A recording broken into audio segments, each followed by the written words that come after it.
وارحم اللهم من قرأ الفاتحة. بسم الله الرحمن الرحيم.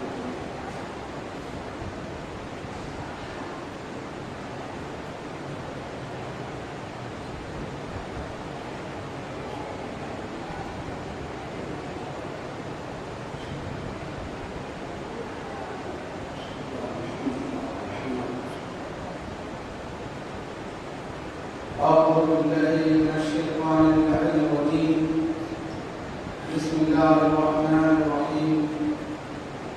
الحمد لله على ما خلقنا من نفسه وألهمنا من شكره وفتح لنا من أبواب العلم بربوبيته وجنبنا من شره وشركه ونشهد أن لا إله إلا الله وحده لا شريك له ونشهد أن سيدنا ونبينا وحبيبنا ورحيمنا وكريمنا وغوثنا ومعيسنا ومعيننا ومعيننا وسراجنا وأشرفنا وجعفرنا وصادقنا وطبيبنا وطبيب قلوبنا وشفاء صدورنا ونورنا ونور أولنا ونور آخرنا ونور ظاهرنا ونور باطننا ونور عرش ربنا ونور أرض ربنا ونور لوح ربنا ونور قلم ربنا ونور قرآننا سيدنا وسندنا ومقوانا ومرجانا ومقتدانا وقعلانا ومولانا ومولانا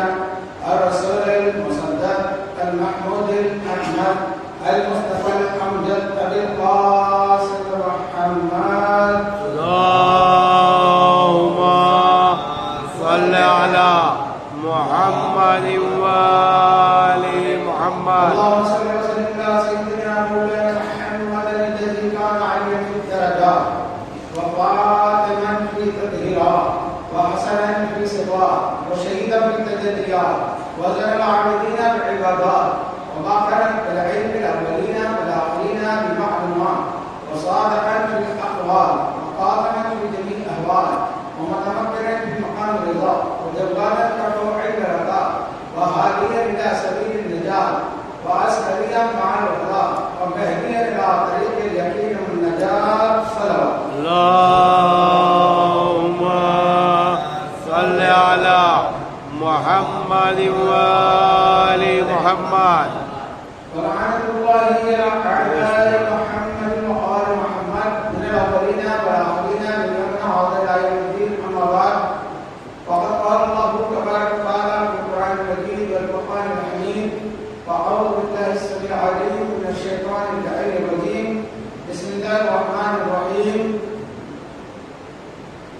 مرج البحرين يلتقيان بينهما برزخ لا يبغيان فبأي آلاء ربكما تكذبان يخرج منهما اللؤلؤ والمرجان فبأي آلاء ربكما تكذبان وله الجوار المنشآت في البحر كالأعلام فبأي آلاء ربكما تكذبان. صلى اللهم صل على محمد وآل محمد.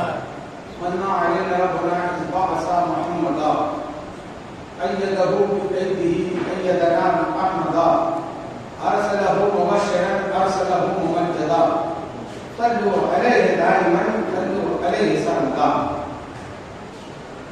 عزیزان محترم دوستوں اور بزرگوں، آج بھی کل کی طرح محفل ہے.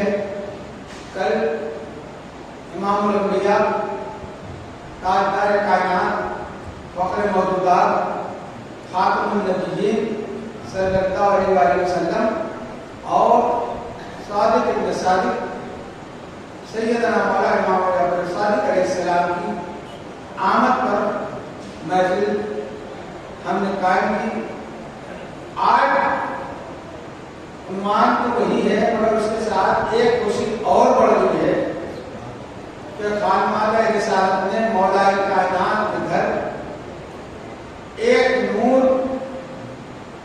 کا ظہور مزید ہوا جس کو ہم سیدہ طیبہ طاہرہ جناب ام کلثوم سلام اللہ علیہا کے نام سے یاد کریں۔ اللهم صل على محمد وآل محمد۔ اور آل محمد کی خوشی میں ہم بھی خوش ہیں، اور میں آپ تمام لوگوں کو اس کی مبارکباد دیتا ہوں کہ خصوص امام زمان علیہ السلام مبارکہ میں کہ مولا ہماری تحریت کو قبول فرمائے۔ کل کی طرح کچھ کہنے سے پہلے دو شعر اور آیت ملاحظہ کرنا۔ اس سے پہلے کہ ہم گناہگاروں سیاہگاروں کی بارگاہ میں آمد اہل بیت پر باول کرم سلوات اللہ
اللہ نے اپنے رسول کو مبعوث کیا، بھیجا. والذی بعث فی الامیین رسولا منہم یتلو علیہم آیاتہ ویزکیہم ویعلمہم الکتاب والحکمہ. یہاں پہ آیت پوری نہیں ہوئی.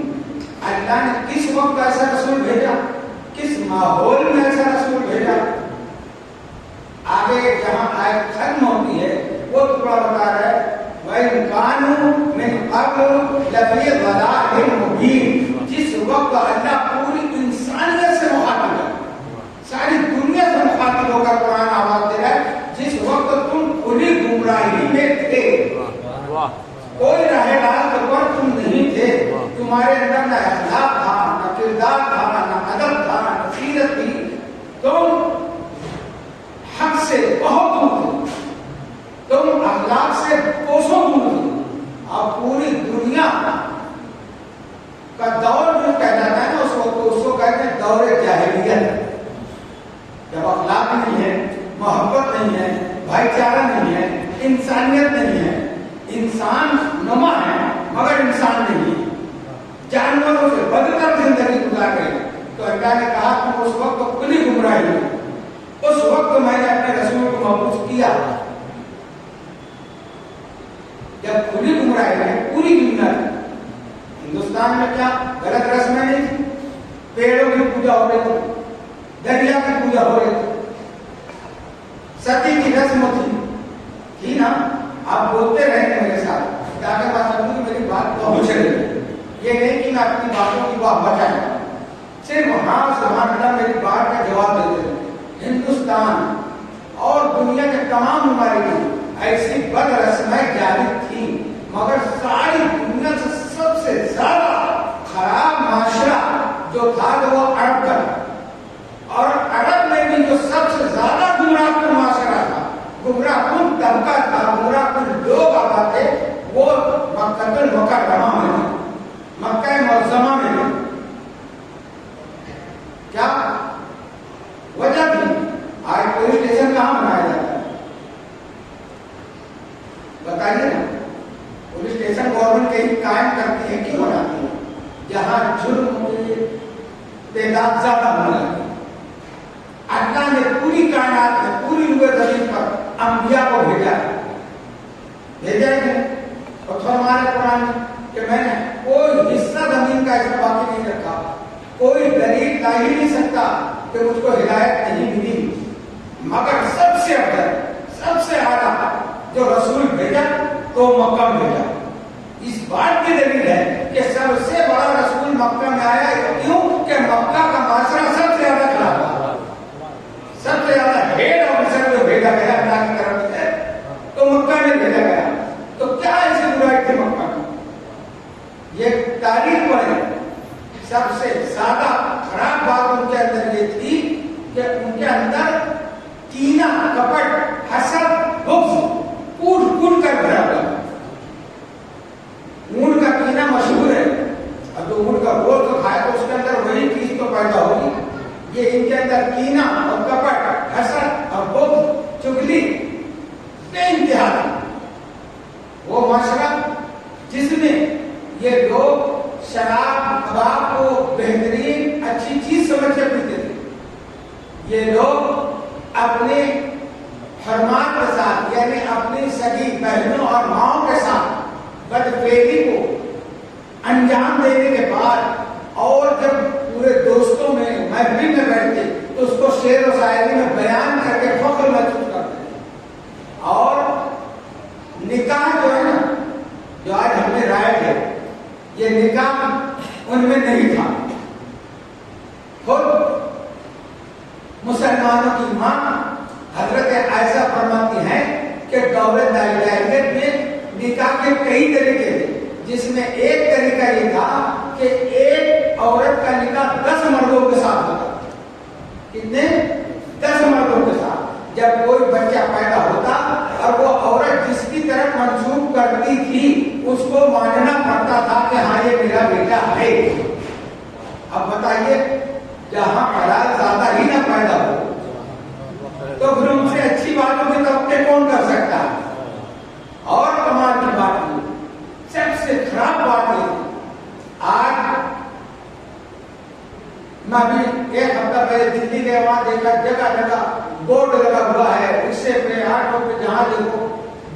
بچاؤ بیٹی پڑھاؤ. کیا لکھا ہے؟ بیٹی بچاؤ بیٹی پڑھاؤ. آج ان کو معلوم ہوا ہے 1400 سال پہلے اللہ کے رہبر یعنی ہمارے آقا اور مولا جناب احمد مصطفیٰ محمد مصطفیٰ صلی اللہ علیہ وسلم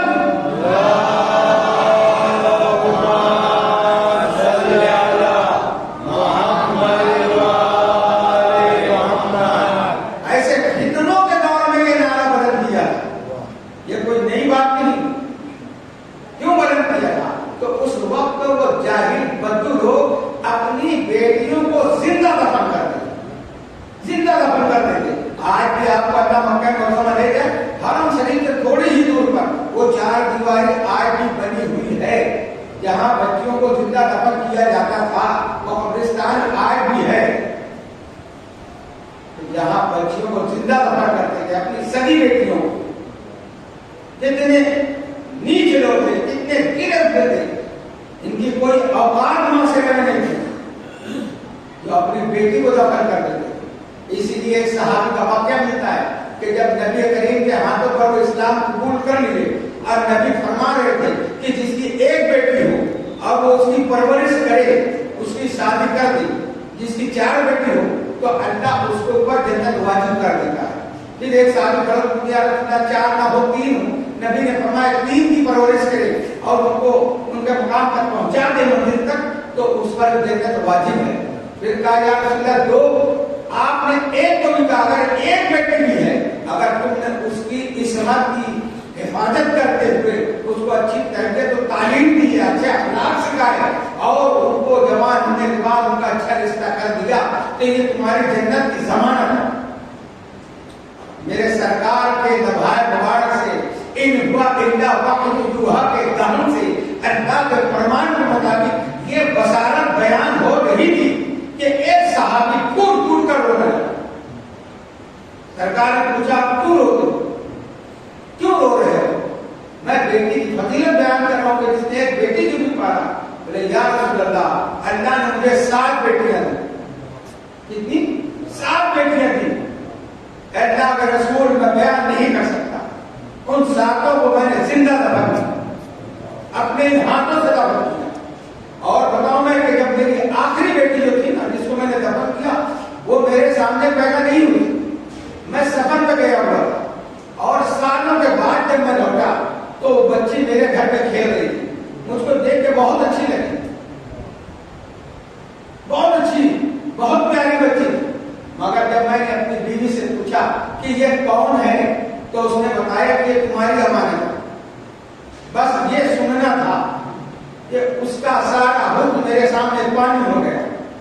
میں نے بیلچا اٹھایا اور اس بچی کو لیا اور اس جگہ پر پہنچا جہاں 6 کو دفن کر چکا تھا. میں وہاں پہنچ کر گڑھا کھودنے لگا. جب میں گڑھا کھود رہا تھا, گرمی کا زمانہ تھا, میرے بدن سے پسینے ٹپک رہے تھے. وہ بچی مجھ سے پوچھ رہی تھی بابا یہ کیا کر رہے ہو؟ کیا میں آپ کا ہاتھ بٹاؤں؟ آپ کا کام ہے اپنا ہاتھ بڑھا کے آپ کو شریک کروں, آپ کو شریک ہو جاؤں؟ وہ مجھ سے کہتی رہی. میں گڑھا کھودتا رہا. جب گڑھا پورا کھودا گیا تو میں نے اس بچی کو اس میں پٹک دیا. جب پٹکا تو وہ بچی رونے لگی. وہ کہتی تھی میرے بابا آپ میرے ساتھ کیا کر رہے ہیں؟ اے بابا میں نے کیا گناہ کیا ہے؟ میری کیا غلطی ہے؟ مجھے معاف کر دو, مجھے معاف کر دو. بابا میرے ساتھ ایسا نہ کرو. وہ یا رسول اللہ وہ چلاتی رہی, معافی مانگتی رہی, اپنے گناہ پوچھتی رہی. مگر میں ایسا ظالم تھا کہ میں پھر اس کو پر مٹی ڈالتا رہا اور اس کی آواز دھیرے دھیرے دب گئی. اللہ اکبر. یہ سن کر میرے رسول خود بولے تھے ایسے ظالم جب لوگ اپنی بچیوں کو دفن کر رہے تھے زندہ, ہم صرف یوں ہی القاب نہیں دیتے. ہم اردو یا عربی جانتے ہیں تو جیسے مولویوں کا القاب دے دیتے ہیں کہ یہ فلاں ہے, یہ فلاں ہے.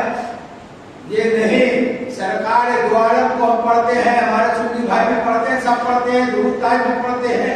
اللہم صلی علی سیدنا مولانا محمد صاحب التاج والمعراج والبراق والعلم دافع البلاء والوباء والقحط والمرض والعلم اسمه مشمول منقوص باللہ بالقلم سید العرب والعجم جسمه مقدس معطر مطهر منور بالبيت والحرم شمس الضحى بدر الدجى صدر العلا نور الهدى كعب الورى مصباح الظلم جبير الشيام شفيع الامم صاحب الجود والكرم اسمه مكتوب مرقوم منقوص باللہ بالقلم. کیا ہے یہ سب خصوصیت میرے سرکار کے اندر موجود ہے. اس میں ہم یہ بھی کہہ رہے ہیں کہ یتیموں کے ماوا ہیں, بے کسوں کے کس ہیں, بے بسوں کے بس ہیں. ہمارے نبی یتیموں کا ملجا وہ ماوا بن گیا. سرکار کا آنا پریشانیوں کو دفع ہونا, سرکار کا ہمارے دنیا میں تشریف لانا تمام دکھی دلوں کا سہارا تھا. اور بالخصوص صنف نسواں یعنی عورتوں کے لیے بالخصوص سرکار رحمت للعالمین بن گیا. آج اخلاق کی بات جو کی جا رہی ہے کہ اخلاق کیسا ہونا چاہیے, کردار کتنا بلند ہونا چاہیے. اخلاق کا کردار کا جو معنی ہے وہ یہی ہے کہ اپنے اندر جو ہے نا نرمی پیدا کی جائے, اپنے اندر صبر کا مادہ پیدا کیا جائے. جس کے اندر صبر ہے اور نرمی ہے اور حق کے مقابلے میں ڈٹ جانے کا حوصلہ ہے, اس مجموعے کے نام کو کہتے ہیں اخلاق. صرف دھیرے دھیرے بات کرنا یا چاپلوسی سے یا مکاری سے کسی کو اپنے فیور میں لینا یہ اخلاق نہیں ہے. اخلاق کیا ہے؟ حق کے مقابلے میں ڈٹنا. دوسری بات نرمی سے گفتگو کرنا دلیل کے ساتھ. تیسری بات اگر اس کی طرف سے کوئی ظلم ہو تو اس کو برداشت کرنا. اب دیکھیے ایسے معاشرے میں میرے سرکار اپنا اخلاق کیسے بتا رہے ہیں. جہاں لوگ اپنی سگی بیٹیوں کو دفن کر رہے تھے اس وقت اخلاق محمدی کتنا بلند تھا کہ میرے سرکار کا نکاح سب سے پہلی شادی جو ہوئی ہے وہ کس سے ہوئی؟ ہاں ایسے نام لو, ملیکہ العرب ام الائمہ جناب خدیجہ الکبریٰ سلام اللہ علیہا.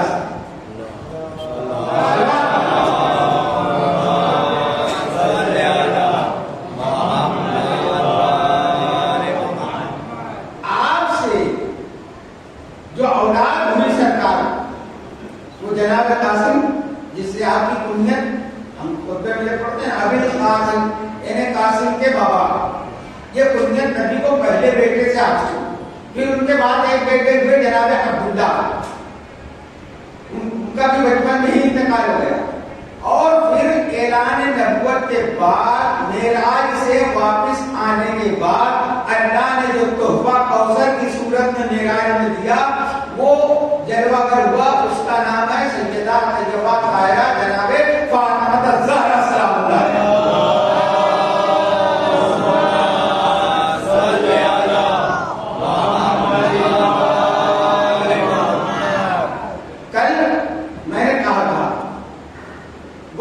کی آیت سے ہم نے ثابت کیا والنجم اذا ہوا ما ضل صاحبہ وما غوی. یہ جو ستارہ آیا تھا تو سرکار کی ایک بیٹی کے نکاح کا پیغام لایا ہے نا.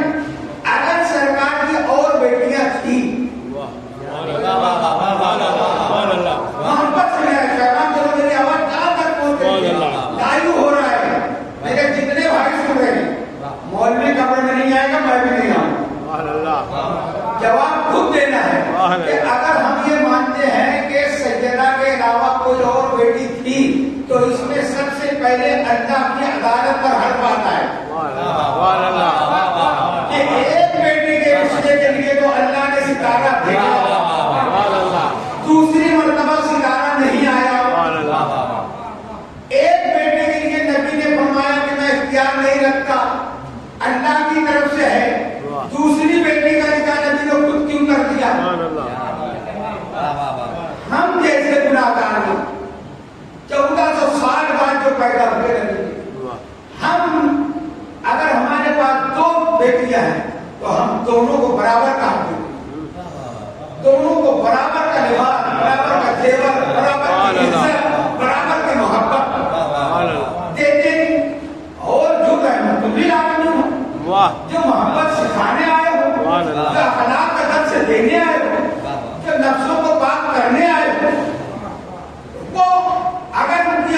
دنیا تھی، تو پھر اگر انہوں نے انصاف نہیں کیا معاذ اللہ، تو اس سے بڑی رسول کی توہین کیا ہے؟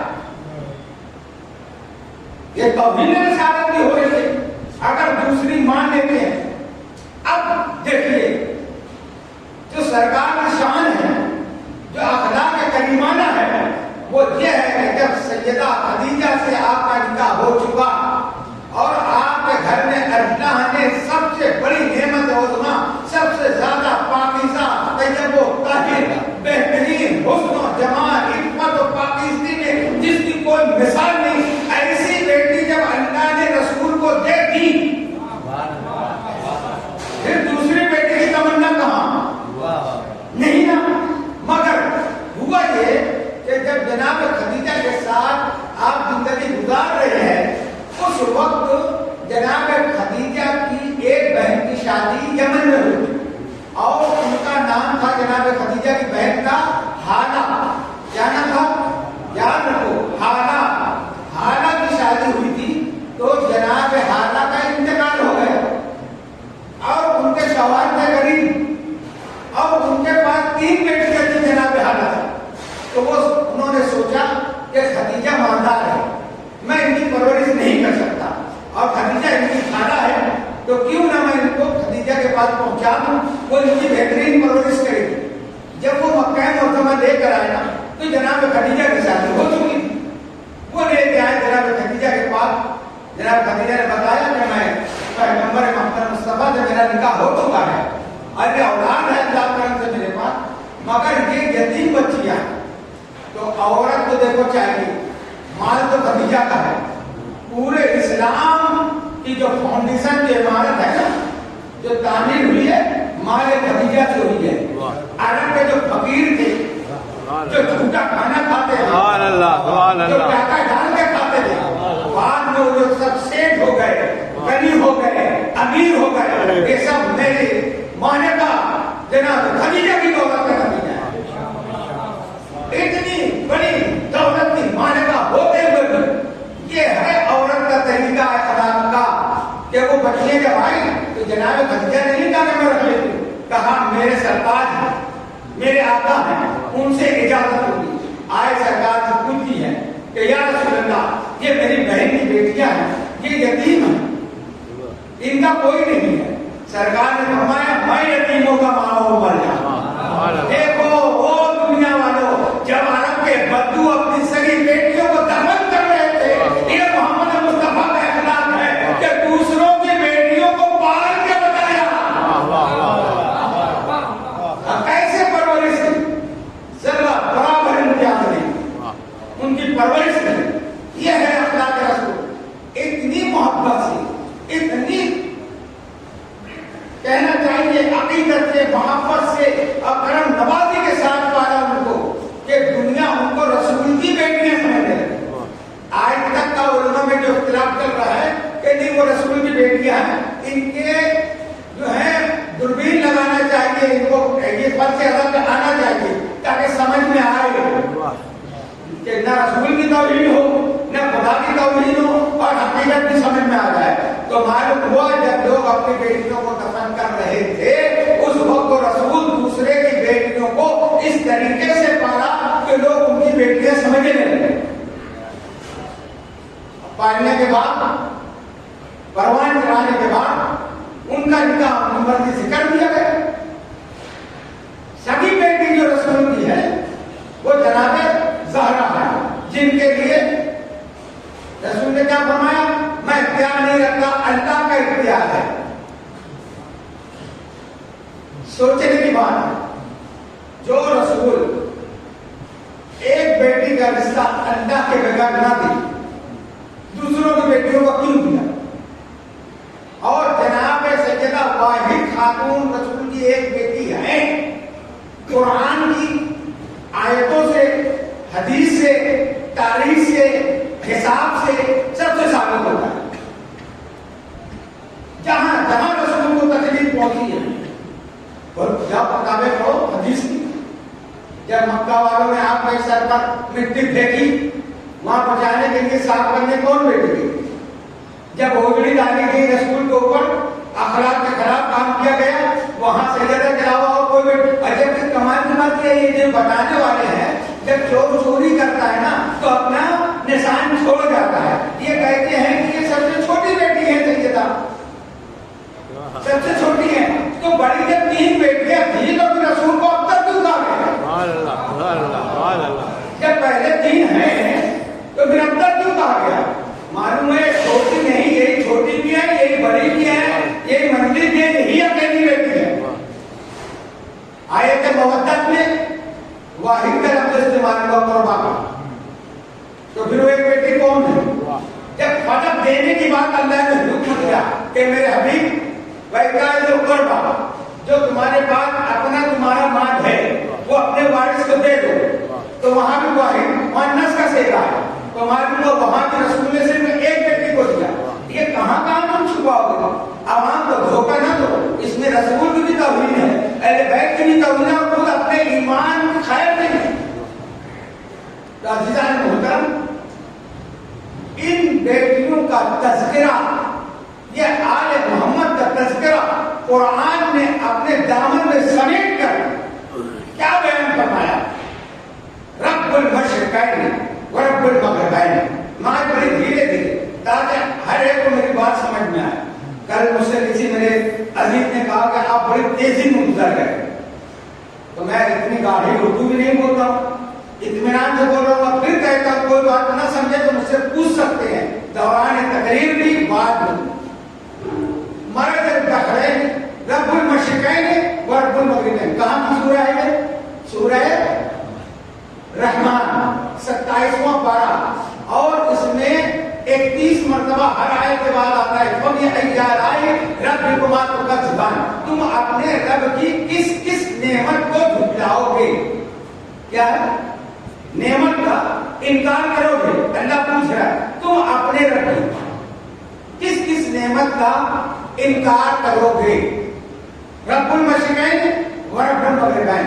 اللہ رب ہے مشرقین کا, اللہ رب ہے مغربین کا.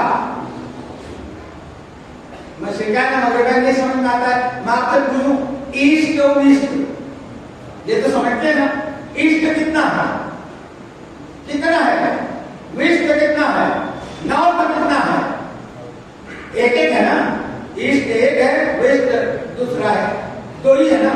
اللہ کہہ رہا ہے 2 ایسٹ کا معلوم ہے رب, 2 ویسٹ کا معلوم ہے. تو پھر پوچھو کہ ایسٹ دیکھی ہے جہاں سورج نکل رہا ہے, جہاں ڈوب رہا ہے تو ویسٹ ہے, وہ مغرب ہے. اللہ قرآن میں کہہ رہا ہے رب المشرقین ورب المغربین. میں مشرق کا مالک مشرقین کا مغربین کا رب ہوں. تو یہ مشرق کا مغرب کون ہے؟ اسی لیے کہتے ہیں کہ آل محمد کے دامن کے قریب آؤ قرآن سمجھنے کے لیے. یہاں یہ دنیا کا مشرق کا مغرب نہیں ہے. اللہ کہہ رہا ہے مشرقین سے مراد میں محمد اور علی کا رب ہوں. مشرقین مغربین سے مراد ہے میں حسن و حسین کا رب ہوں. یہ کیا رہا ہے اے دنیا والوں, تم علی کا انکار کرو گے, رسول کا انکار کرو گے, مغربین حسن کا انکار کرو گے, حسین. اب وہ سوال بھی سمجھ جاتے ہیں نا, پوری دنیا کا مسلمان کا غیر مسلم بھی ہو, کوئی انکار کرتا ہے کہ مسلم کا نہ مغرب کا. وہ تو قطب نما لے کے بیٹھے ہم بھی قبلہ دیکھنے کے لیے کہ نارتھ کدھر ہے. ہم کوئی قرآن لیتے ہیں نقشہ لے کے بیٹھے نارتھ کدھر ہے, کہ اس کا کیا ضابطہ بنتا ہے, کیسے نقشہ بنے گا. کوئی دنیا کا انسان ان مشرق و مغرب کا تو انکار ہی نہیں کرتا. تو پھر یہ اللہ کیوں پوچھ رہا ہے کس کس کا انکار کرو گے؟ سمجھ میں آئے بات. اب آگے بڑھتے ہیں. رب المشرقین ورب المغربین. بقیہ کیا ہے رب کی بات کو زبان مارا جل بحرین یلتقیان. بقیہ کیا ہے رب کی بات کو زبان, 2 دریا آپس میں ملتے ہیں. اے دنیا والوں تم اپنے رب کی کس کس نعمت کا انکار کرو. کوئی دریا کا کوئی ممکن نہیں ہے, چاہے بھاؤ نگر میں بیٹھا ہو, چاہے گنگا ہو جمنا ہو, جیسے مفسروں نے لکھ دیا گنگا جمنا بھی لکھ دیا ہے. یہ 2 دریا مراد یہ ہیں. کوئی بحر کلثوم لکھ دیا. اب یہ جو جیل میں بیٹھ کے تفسیریں لکھیں گے تو وہ دنیا کا ہی دریا سمجھیں گے نا. دریا علم کے بارگاہ میں آؤ, بیٹھ کے قریب آؤ تو سمجھ میں آئے گا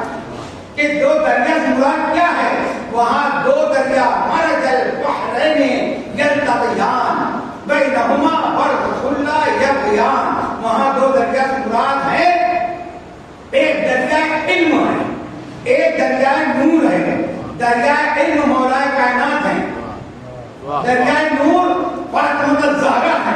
جب ان کی شادی ہوئی اللہ فرمایا مرج البحرین یلتقیان بینہما برزخ لا یبغیان. ان کی شادی ہوئی ہے مگر دنیا والوں تم اپنے میاں بیوی کے تعلقات جیسے سمجھتے ہو ایسے نہیں سمجھنا. بینہما برزخ لا یبغیان، ان کے بیچ میں پردہ ہے، وہ پردہ رسول پاک صلی اللہ علیہ وسلم ہے. یعنی جیسے ہماری ولادت ہوتی ہے ایسے وہاں پہ نہیں سمجھنا محمد کو، وہ اور ہیں ہم اور ہیں. محمد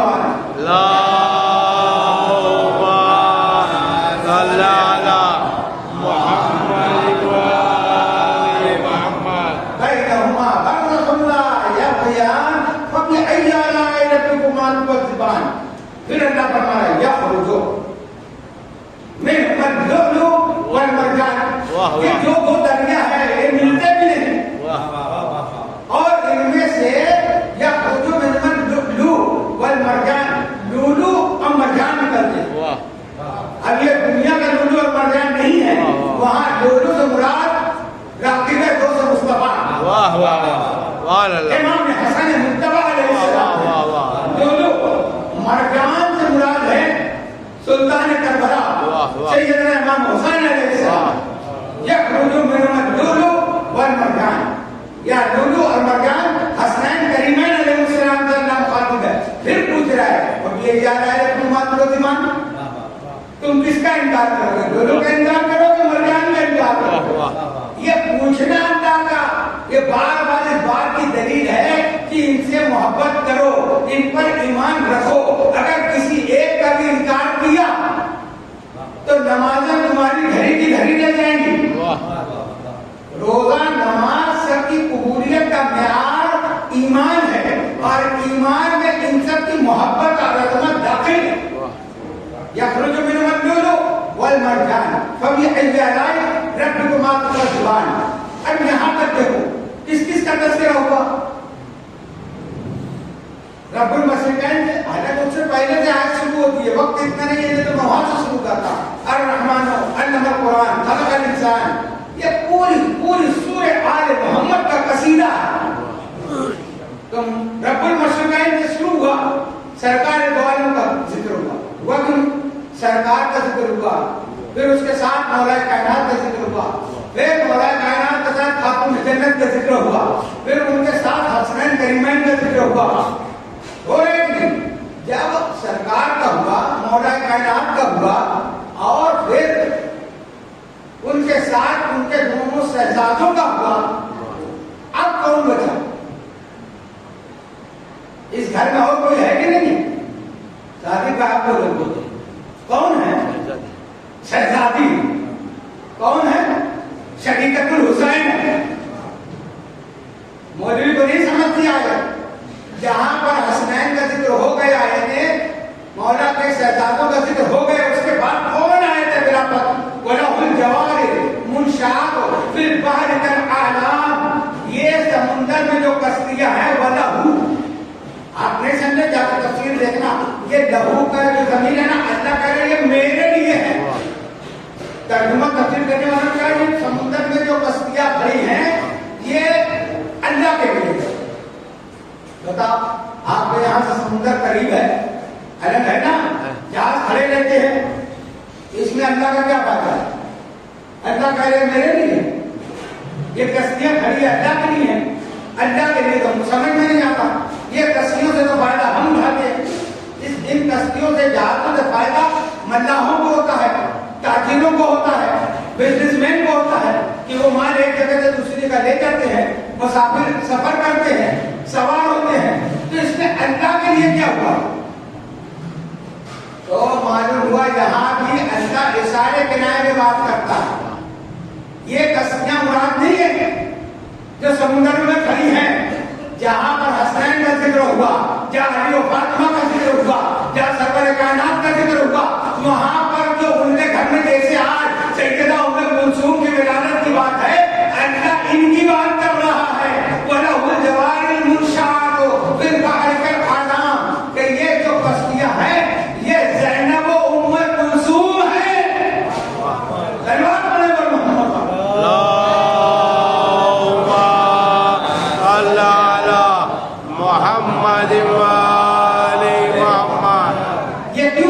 اب دیکھو میں بتا رہا ہوں، یہ ممبر رسول ہے، یہاں تو کوئی جباتی نہیں.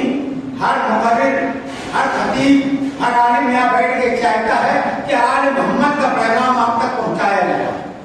یہاں جھوٹ فریب نہیں ہے. تو یہ کشتیاں ہیں زینب و ام کلثوم. کیسے؟ امام حسین علیہ السلام کے ساتھ سیدہ زینب کو کیا کہا جاتا ہے؟ شریکۃ الحسین.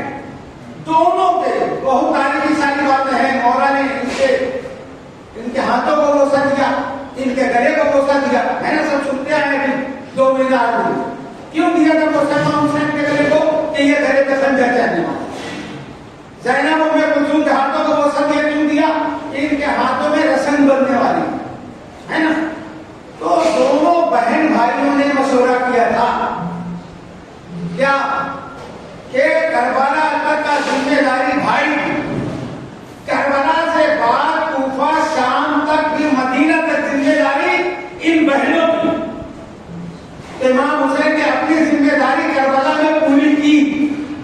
اب اسلام کو امام حسین نے اپنی شہادت کے ذریعے بچایا، دین کو بچا لیا، مگر اب کربلا سے اسلام کو بچا کر کوفہ شام کے اس طغیانی، اس کفر شرک کے سمندر سے، اس ظلم و ستم کے طغیان سے اور ان طوفانوں سے جو اسلام کو بچا کر مدینے تک لائی ہیں، ان کشتیوں کا نام ہے زینب و ام کلثوم سلام اللہ علیہ. سبحان اللہ. اس لیے اللہ کہہ رہا ہے وَلَهُ الْجَوَارِ مُنْشَآتُ فِي الْبَحْرِ كَالْأَعْلَامِ. یہ کشتیاں اللہ کے لیے ہیں کیونکہ اللہ کا دین، اللہ کا پاکیزہ دین کربلا سے کوفہ شام ہوتے ہوئے ان درندوں کے بازاروں سے درباروں سے گزار کر نانا کے روضے تک لا کے دونوں بہنوں نے حق ادا کر دیا کہ نانا ہماری گودیاں خالی ہو گئی. اے نانا مدینہ ہمارے آنے کے قابل نہیں ہوں گے. تو تم نے مرثیہ پڑھا مسائل بنے. اور مگر دیکھیے ان کی ہمت، دیکھیے ان کا اخلاق، دیکھیے ان کا کردار، دیکھیے کہ ظالم کے دربار میں بھی چادریں چھن گئی، بالوں سے پردہ کیا. اپنی بیٹیوں کو یہ اخلاق سکھاؤ. آج چادر ہوتے ہوئے ہماری بیٹیاں ننگے سے گھوم گئی. آج چادر ہوتے ہوئے کون چادر چھیننے والا ہے؟ آج کون سر و جزیر مجنون پیدا ہوا ہے؟ کوئی نہیں. مگر ہم آج محمد کو ماننے کا دعویٰ بھی کریں اور اگر ہماری بیٹیاں ننگے سر ہے تو ہم کو شرم میں ڈوب کر مرنا چاہیے کہ ہم کس کا ذکر کرتے ہیں، کس کو مانتے ہیں.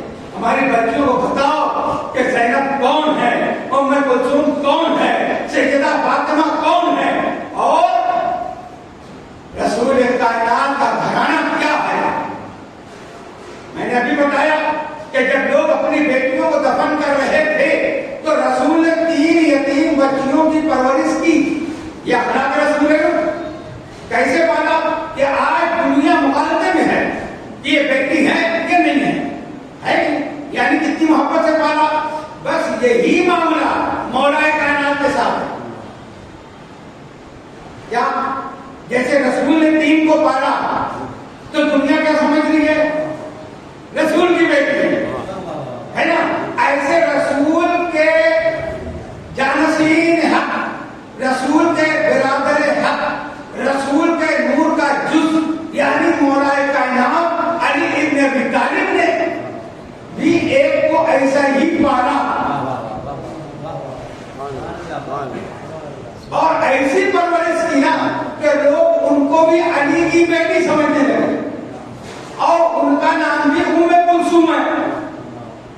ایک تو مولا علی کی خود سگی بیٹی جو ام کلثوم جو سیدہ زینب کی سگی بہن ہے، یہ تو ہے. ایک ام کلثوم اور ہے جس کو علی نے پرورش کی ہے. مولا کائنات نے ایسے پالا کہ لوگ ان کی بیٹیاں سمجھنے لگے. معرخین کو دھوکا ہوا، مفسرین کو دھوکا ہوا.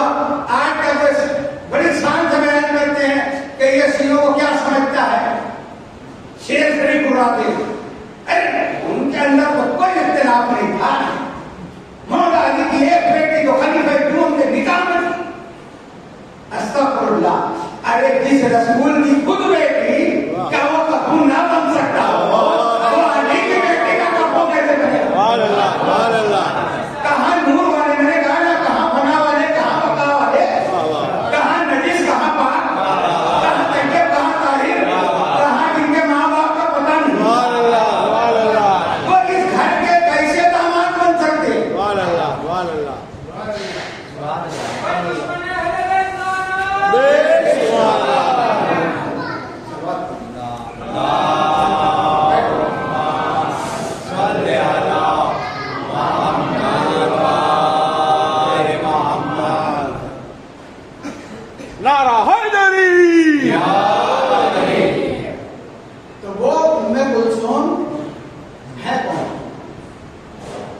سنی کتاب کا حوالہ ہے، سیدھی بن رہی ہے، کتاب کا نام ہے ریاض النظرہ۔ خلیفہ دوم کے نکاح میں 4 عورتیں ہیں جن کا نام ام کلثوم ہے۔ یہ دن کو خبر نہیں ہوگی کتنی عورتیں تھیں، بیویاں 4 جو گزری ان میں 4 کا نام ام کلثوم ہے۔ اور وہ 4 کون ہیں؟ ایک بیٹی ہے، ایک بیوی ہے ام کلثوم ملیکہ بنت عمرو بن جذول، ایک ام کلثوم یہ ان کے نکاح میں، ایک ام کلثوم ہے جمیلہ بنت عاصم بن ثابت۔ پورے باپ سے دادا تک کا نام پڑھ رہا ہوں تاکہ مغالطہ نہ ہو۔ تیسری ام کلثوم ہے ام کلثوم بنت عقبہ بنت ابی معیط۔ چوتھی ام کلثوم ہے ام کلثوم بنت ابی بکر بن قحافہ۔ کتاب کا نام ہے ریاض النظرہ سہم مسموم فی نکاح ام کلثوم، صفحہ نمبر 255۔ اب بڑی شان سے یہ جناب مولا علی کی تو توحید میں یہ لگے ہوئے ہیں کہ یہ ام کلثوم ہے، یہ ام کلثوم نہیں، یہ بلکہ خلیفہ اول کی بیٹی ہے۔ اب ہوا یہ تھا کہ جناب کا جب انتقال ہو گیا اور اسماء بنت امیس جو حضرت ابو بکر کی بیوی تھی، ان کا نکاح پھر مولا کائنات نے اپنے ساتھ کیا، تو اسماء بنت امیس جب آئی ہیں تو محمد بن ابو بکر کو اپنے ساتھ میں لائی ہے۔ محمد بن ابو بکر کا تو نام سنتے رہتے ہو نا، تو محمد بن ابو بکر کی یہ بہن تھی ام کلثوم بن ابو بکر، تو ان کی پرورش پوچھو تاریخ سے محمد بن ابو بکر کا مولا علی نے کیسے پڑھا؟ اس کا جواب سب سے بہترین ہے کہ جنگ جمل میں ادھر کھڑے ہیں محمد بن ابو بکر، ادھر کھڑے ہیں آپ کے ساتھ رہتے ہوئے صحبت صالح درا صالح کنت، صحبت صالح درا صالح کنت، اچھوں کی صحبت میں رہو تو اچھا اخلاق ملے گا، اچھا کردار ملے گا۔ وہ کہیں کا بیج تھا، مگر جب مولا کائنات کے اخلاق کریمہ اور سیرت و کردار میں محمد گھر گئے تو آج ہم بھی احترام کرتے ہیں محمد بن ابی بکر رضی اللہ تعالی عنہ۔ سامنے کون ہے؟ بہن جس کے ساتھ ہے، ایسے ہی یہ ام کلثوم جو تھی ان کے ساتھ لکھا تھا جناب کا، تو معلوم ہوا کہ رسول کے خاندان میں جو بھی بیٹیاں اور بیٹے پلے ہیں تو یہ عربوں کے بدوؤں کے منہ پر تماچا ہے کہ جب تم اپنی بیٹیوں کو دفن کر رہے تھے، ان کو زندہ درگور کر رہے تھے، تو میرے نبی جو یتیموں کے بابا عمر جب بن کے آئے اور کھلی گمراہی کے دور میں آپ تشریف لائے، اس وقت آپ نے غیروں کی بیٹیوں کو ایسے پالا ہے کہ لوگ خود ان کو اپنی بیٹیاں سمجھنے لگے ہیں۔ اب اس کے ہم کو یہی سبق لینا چاہیے کہ اللہ نے اگر ہم کو مال و دولت سے نوازا ہے، اگر ہم اتنی استعداد رکھتے ہیں، تو اگر اپنے بھائی کا انتقال ہو گیا تو ان کو بچوں کو لاوارث نہ چھوڑو، یتیم خانوں میں نہ چھوڑو۔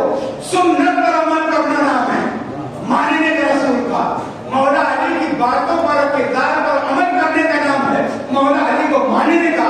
تو مولا علی نے اگر دشمن کی بیٹی کو پالا ہے، رسول نے غیر کی بیٹی کو پالا ہے، تو ہم اپنی بیٹی کو کیوں نہیں پالتے؟ اپنے بھائی کی بیٹی کو کیوں نہیں پالتے؟ اپنے محلے کی کوئی یتیمہ ہو اس کی پرورش کیوں نہیں کر سکتے؟ یتیم کی پرورش کرو۔ سرکار دو عالم فرماتے ہیں جو یتیم کو پالے گا وہ جنت میں میرے ساتھ اس طرح ہوگا کہ کلمے کی انگلی اور بیچ والی انگلی کو آپ نے ملا کے بتایا کہ جنت میں وہ میرے ساتھ اس طرح ہوگا۔ وہ نمازوں کے ذریعے جنت ڈھونڈنے والوں، رسول سے کچھ اور بھی تو لو، اخلاق رسول بھی تو لو، کردار رسول بھی تو لو۔ یہ یتیموں کو پالو، اور پھر جس کا اخلاق اچھا ہوگا، سرکار فرماتے ہیں کہ جو میرے اخلاق سے اپنے اخلاق کو سنوارے گا، سدھارے گا، تو جو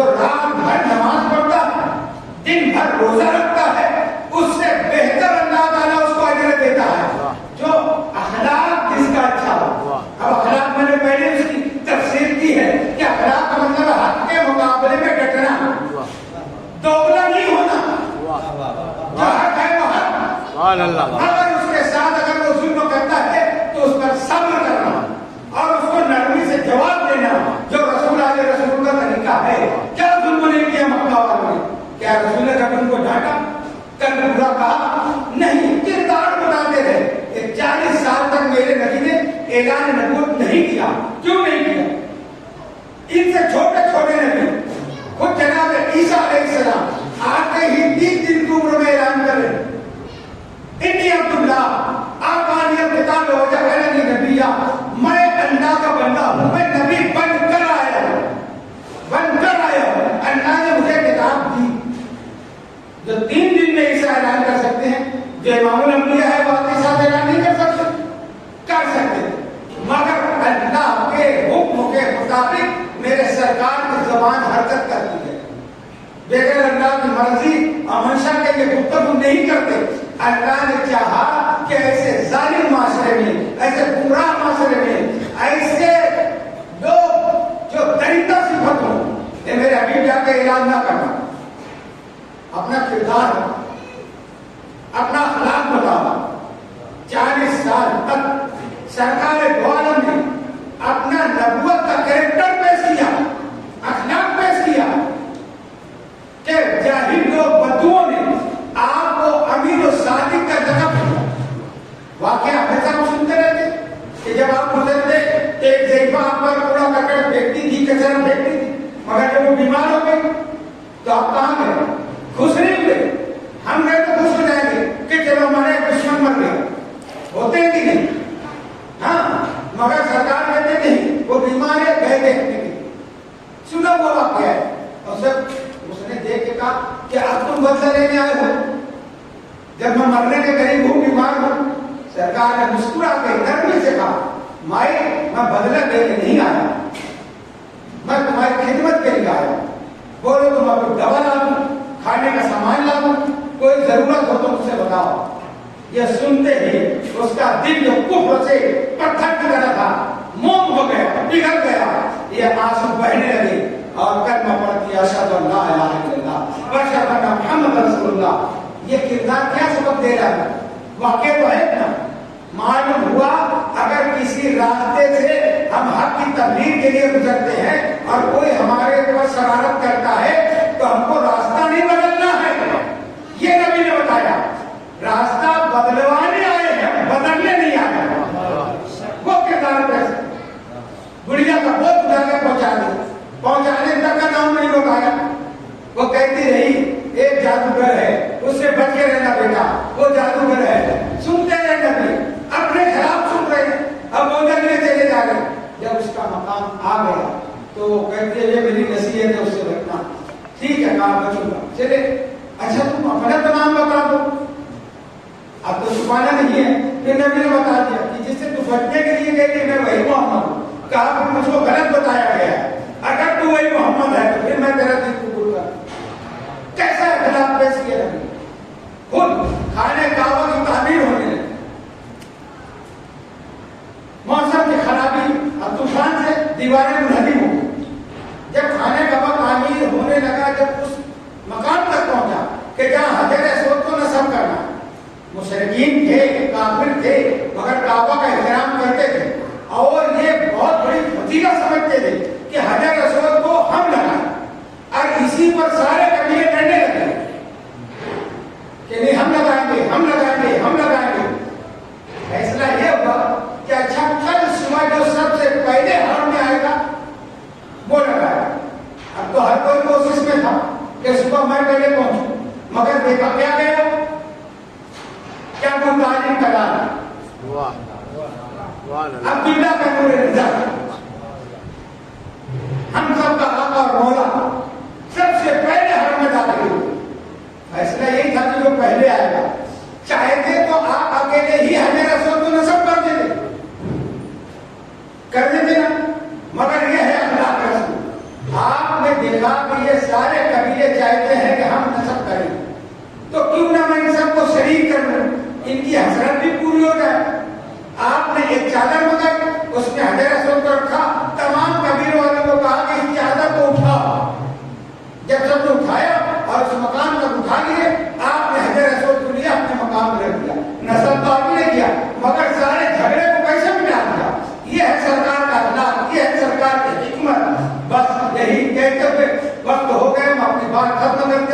آپ سب لوگ کو مبارکباد دیتا ہوں کہ پروردگار عالم ہم کو کہنے سننے سے زیادہ عمل کی توفیق عطا فرمائے۔ وآخر دعوانا ان الحمدللہ رب العالمین۔ خدا بندہ کریمہ ملکہ بادشاہ کریمہ قادرہ بے نیاتا بندہ ماتا رحم فرما کرم فرما الہ العالمین ہماری حاضری کو قبول فرما۔ پروردگار جہاں جہاں محمد والے محمد کے چاہنے اور ماننے والے ہیں سب کی عزت کی عفت کی عظمت کی جان مال کی حفاظت فرما۔ مولا ہمارے جتنے بچے کالجوں میں اسکولوں میں زیر تعلیم ہے سب کو بہترین سے بہترین کامیابی سے ہمکنار فرما۔ پروردگار دین کی دنیا کی دونوں تعلیم سے ان کو زیور سے آراستہ فرما۔ الہ العالمین جو غریب ہیں ان کو مال و دولت عطا فرما۔ پروردگار جو بے اولاد ہیں ان کو نیک اور صالح اولاد عطا فرما۔ جو اولاد والے ہیں ان کی اولاد کو فرما بردار اور خودی بنا۔ پروردگار ہم سب کو اپنے بچوں کی بہترین تربیت کرنے کی توفیق عطا فرما۔ اے پروردگار عالم ہماری ماں اور بہنوں کو جناب خاتون جنت جناب زینب سلام اللہ علیہ اور جناب ام کلثوم کی سیرت کا ان کے نقش قدم پر زندگی گزارنے کی توفیق عطا فرما۔ اے العالمین ہم سب کو وہ سب کچھ عطا فرما جو محمد والے محمد نے تجھ سے ہمارے لیے مانگا ہے اور وہ سب گناہوں سے بچنے کی توفیق عطا فرما جس